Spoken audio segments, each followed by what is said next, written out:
고령화 시대 인생 2막을 주간보호센터 창업으로 시작하려고 하시는 여러분들, 그런데 막상 시작하려니 최소 2억 원 이상의 투자 비용과 오픈 이후에 매달 2천만 원씩 나가는 운영비가 큰 부담으로 다가오죠. 오늘은 제가 지난 10년간 100곳 이상의 주간보호센터를 만들고 성장시키면서 얻은 가장 중요한 노하우를 공개하려고 합니다. 바로 인테리어 비용 1천만 원, 2천만 원 아끼는 것보다 더 중요한 것에 대한 이야기입니다. 이 영상을 통해서 여러분은 시작부터 매년 1천만 원, 2천만 원을 절감하고 더 벌면서 창업하는 방법을 알게 될 겁니다. 그러니까 끝까지 시청해 주세요. 많은 분들이 인테리어 비용을 줄이는데 혈안이 되어 있습니다. 한 달 내내 본인이 공사 전문가도 아닌데 인테리어 현장에 나가 있으면서 공사비를 아끼기 위해서 직접 모든 것을 해나가는 경우도 많죠. 하지만 이보다 훨씬 더 중요한 비용 절감 방법이 있습니다. 바로 초기 오픈 후 예비비를 아끼는 것입니다. 주간보호센터는 개원 직후부터 매달 고정비가 발생을 합니다. 특히 가장 큰 비중을 차지하는 게 바로 인건비입니다. 원래 그 직원 한 명의 인건비가 훨씬 더 큰데 그냥 단순 계산을 위해서 한 명 인건비가 200만 원이라고 가정을 해보겠습니다. 개원 이후에 어르신이 한 명도 없다면 직원 4명의 인건비, 매달 800만 원의 직원 인건비가 고스란히 손실이 됩니다. 사대보험 퇴직금까지 합치면 기본 1천만 원 정도씩은 손해를 보게 됩니다. 거기에다가 임대료, 관리비 등등 하면 한 달에 2천만 원씩 적자가 나는 구조가 될 수 있습니다. 그런데 만약 여러분이 초기에 어르신 5분만 수급할 수 있다면 어떨까요? 5명의 월 이용료 수입으로 직원 인건비 등 고정비 일부 비용을 바로 충당할 수가 있습니다. 이것만으로도 예비비에서 매달 수백만 원의 비용을 아끼는 효과를 가져오는 겁니다. 어르신 5명만 빠르게 확보해도 1천만 원, 2천만 원의 예비비를 아끼는 것과는 같다는 사실 명심하셔야 됩니다. 어르신이 미리 확보가 되면 또 하나의 좋은 점, 기간이 텅텅 비어 있는 것에 비해서 계약 확률이 더 올라가는 경우가 대부분입니다. 단순하게 여러분이 인테리어 정말 어떻게든 아껴서 1천만 원, 2천만 원 아끼는 것과는 달리 결과적으로 훨씬 더 좋은 효과를 낼 수 있다는 것입니다. 그리고 주간보호센터의 미래 수익은 임대차 계약서 한 장에 달려 있다고 해도 과언이 아닙니다. 1, 2년 사업할 게 아니라 5년 이상 장기간 한 자리에서 하는 사업이기 때문인데요. 단순히 임대료가 저렴하다고 계약해서는 안 됩니다. 입지 대비해서 총체적인 고정비까지 다 따져봐야 합니다. 임대료는 저렴한데 주차비가 비싸거나 주차 공간이 부족해서 외부 유료 주차장을 사용해야 한다면 어떨까요? 센터 차량이 10대까지 늘어나는 경우 매달 최소 수십만 원의 추가 비용이 발생합니다. 이것은 매년 수백만 원의 손실로 이어지죠. 임대료가 싸지만 관리비가 주위 건물보다 비싸다면요? 이름만 다를 뿐 대표님 주머니에서 나가는 돈은 모두 똑같은 지출일 뿐입니다. 그래서 중요한 것이 바로 협상입니다. 어떻게 계약서를 쓰느냐에 따라서 여러분의 앞으로의 수익이 적게는 200만 원, 많게는 500만 원 이상 차이가 날 수 있습니다. 왜냐? 전국적으로 실제 그 어르신들한테 받는 돈은 다 동일하거든요. 그런데 이런 고정비가 너무 올라가 버리면 그만큼 손해를 보게 되는 거죠.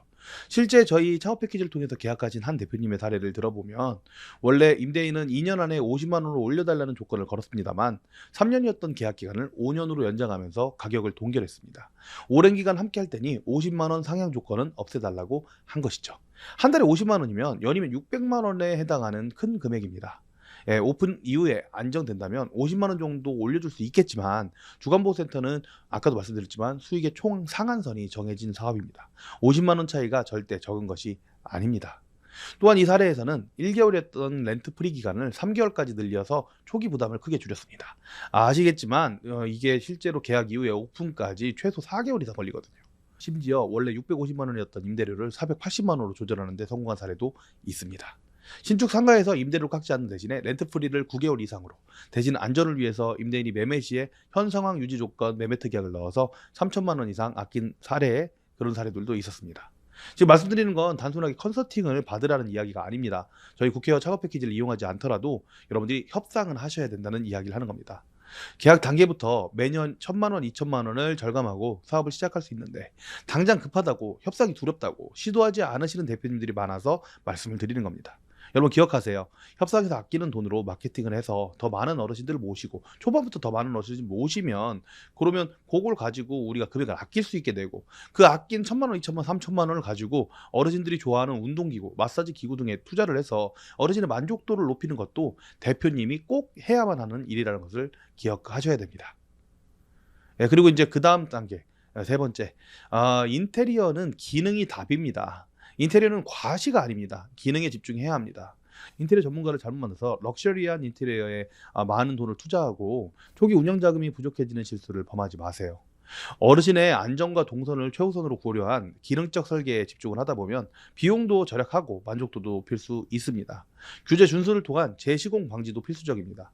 럭셔리한 인테리어보다 오랜 기간 동안 안전하게 어르신을 모시는 선택을 하는 것이 중요합니다. 그 돈을 아껴서 다시 한번 말씀드리지만 어르신 만족도를 높일 수 있는 프로그램에 투자하는 게 훨씬 더 낫습니다. 그다음 네 번째 전략. 마케팅은 관계가 핵심입니다. 앞에서 5명 어르신을 더 빠르게 모시는 게 굉장히 중요하다고 초반에 말씀드렸죠.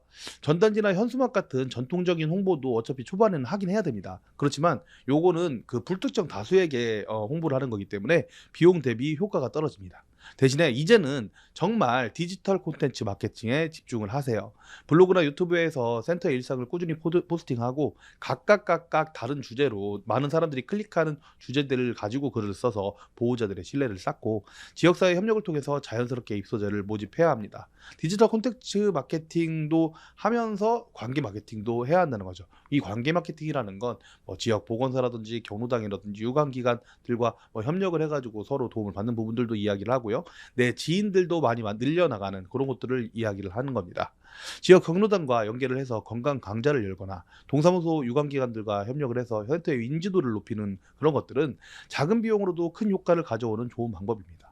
활동들을 온라인 마케팅으로 이어가는 방법은 제가 따로 예전에 그 영상을 찍어 놓은 게 있으니까 고정 댓글에다가 한 4편 정도 올려드리도록 하겠습니다. 다섯 번째 전략, 위험 관리가 성공의 열쇠다라는 거 아셔야 됩니다.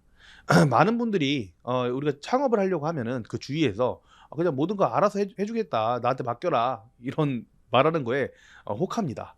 일부 업체는 창업자가 절차를 잘 모르는 그 틈을 차서 불법적인 방법을 제안하거나 법적 책임을 회피하려는 경우가 굉장히 많거든요. 그런데 사실 가장 중요한 건 창업자 본인이 사업의 본질을 정확하게 이해를 하셔야 됩니다. 예, 그리고 철저한 계획을 통해서 모든 절차에 직접 참여를 하셔야 합니다. 예, 실제로 저희 그 영상을 만드는 이유가 바로 그겁니다. 예, 이 정보의 간극들을 줄이기 위해서 저희 국회에서는 그 주위에서 제발 좀 올리지 말아 달라고 하는 그런 영상들까지도 적나라하게 다 올려서 만들어서 올리고 있거든요. 예, 여러분들이 가시는 이 창업 절차에 저희 국회가 힘이 될 수 있도록 앞으로도 좋은 영상 많이 만들어 보겠습니다.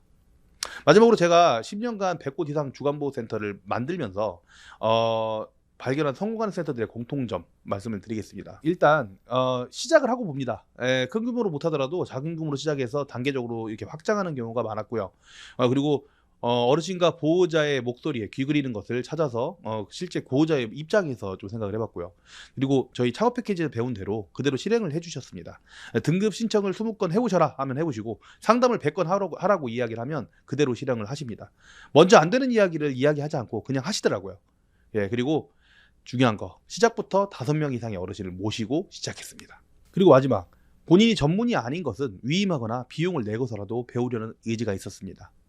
여러분, 주간보호센터 창업은 분명 도전적인 사업이지만 제대로 준비하고 전략적으로 접근을 한다면 사회적으로도 경제적으로도 성공할 수 있다고 봅니다. 무엇보다 절약한 자금을 어르신들에게 제공할 서비스 품질과 전문성을 향상하는 데 재투자하는 것이 가장 중요합니다. 이 점을 기억하시면서 성공적인 창업하셨으면 좋겠습니다. 예, 저는 국회의원 천천박사였습니다. 저랑 상담할 수 있는 상담 내용도 링크로 좀 보내드리도록 하겠습니다. 다시 한번 감사드립니다.